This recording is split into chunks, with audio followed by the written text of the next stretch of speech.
السلام علیکم ورحمۃ اللہ۔ امید ہے میرے تمام احباب خیر و عافیت سے ہوں گے۔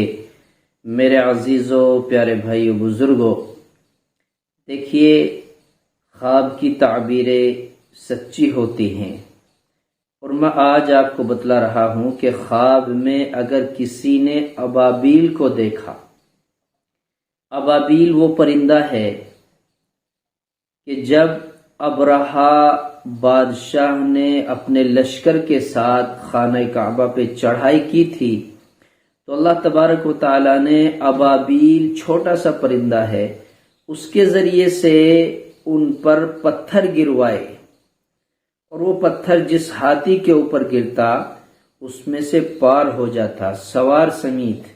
اللہ نے ابابیل کے ذریعے سے ابرہا کے لشکر کو نیست و نابود کر دیا، خانہ کعبہ کی فتح ہو گئی، اس نے خانہ کعبہ پر چڑھائی کی تھی۔ بہرحال بات لمبی ہوگی، تو یہ ابابیل وہ پرندہ ہے۔ اگر کوئی شخص خواب میں دیکھتا ہے کہ اس نے ابابیل کو خواب میں دیکھا، اس کے پاس ابابیل ہے یا کسی نے اس کو دیا ہے، تو دلیل ہے کہ جس سے جدا تھا پھر انس حاصل کرے گا اور اس کے مقام میں قرار پائے گا۔ اور اگر دیکھے کہ ابابیل کو مارا یا ہاتھ سے گرایا ہے تو دلیل ہے کہ جس سے محبت رکھتا ہے اس سے جدائی ڈھونڈے گا۔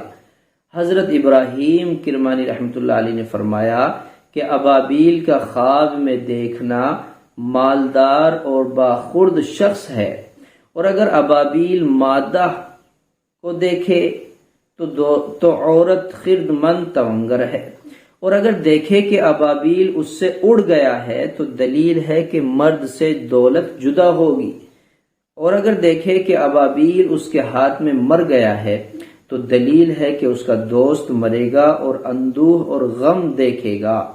حضرت جابر مغربی رحمۃ اللہ علیہ نے فرمایا کہ اگر کوئی شخص خواب میں دیکھے کہ اس نے ابابیل کو پکڑا ہے تو اس امر کی دلیل ہے کہ وہ غموں سے نجات پائے گا اور خوف اور دہشت سے امن میں رہے گا۔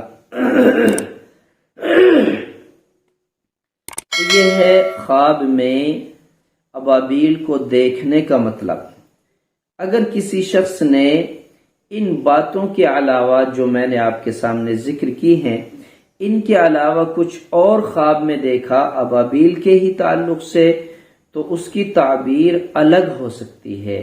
اس لیے اپنے خواب کو اچھی طرح یاد رکھیں، سمجھیں، پھر اس کی تعبیر اپنے خواب کے اعتبار سے دیکھیں۔